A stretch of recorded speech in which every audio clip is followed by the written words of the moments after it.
درنو دوستانو او د پښتو پوسټ چینل مینوالو په دې ویډیو کې موږ تاسو ته ډېر پټ او مهم رازونه درکو چې په کومه طریقه باندې تاسو خزه راضي کولای شئ، یعنی هغه ستا هر خواهش پوره کولای شي او تاسو سره لیونی مینا کولای شي. ویډیو را سره تر اخره وګورئ، ډېر ضروري په زړه پورې او مهم معلومات تاسو سره شریکوم. قدرمنو دوستانو، کنن سبا وکتل شي نو دا خبره به حقیقت وي چې هر سړی غواړي چې خزه سره مینا وکړي، په مینا محبت ور سره ژوند تیر کړي. خو د دې نه علاوه مونږ تاسو کو وګورو نن سبا هم په کورونو کې واقعیات ډیر زیات خراب شوي دي، ډیر زیات لانجې شروع وي، په هر کور کې سناسو مسایل شروع وي. نو دغه مسایلو نه د خلاصي لپاره تاسو سره یو درې داسې طریقې شریکوم چې تاسو سره به خپل خزه لیونی مینه وکړي. ویډیو خامخا تر اخره وګورئ ځکه چې په دې ویډیو کې ټول پټ او مهم رازونه شتون لري. درنو دوستانو، په دې هر څه کې لومړی خبره دا ده چې کله هم اکثره وخت په کور کې لانجه وشي یا د خزې او د خواښې ترمنځ لانجه وشي،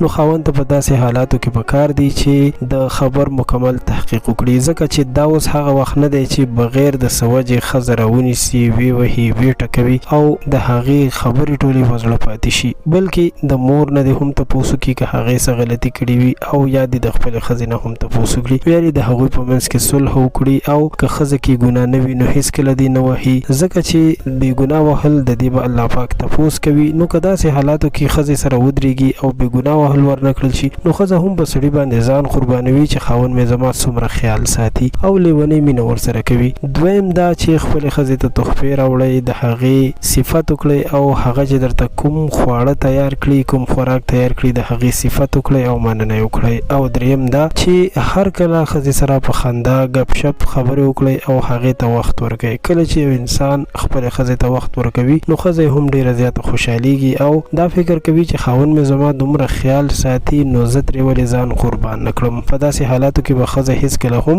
داسې اړخ ته نه ځي چې هغه د بدکارۍ یو اړخ ته لاړه شي. ستاسو ټولو مننه کوم چې تاسو د پښتو پوسټ چینل د ویډیو تر اخره وکتله.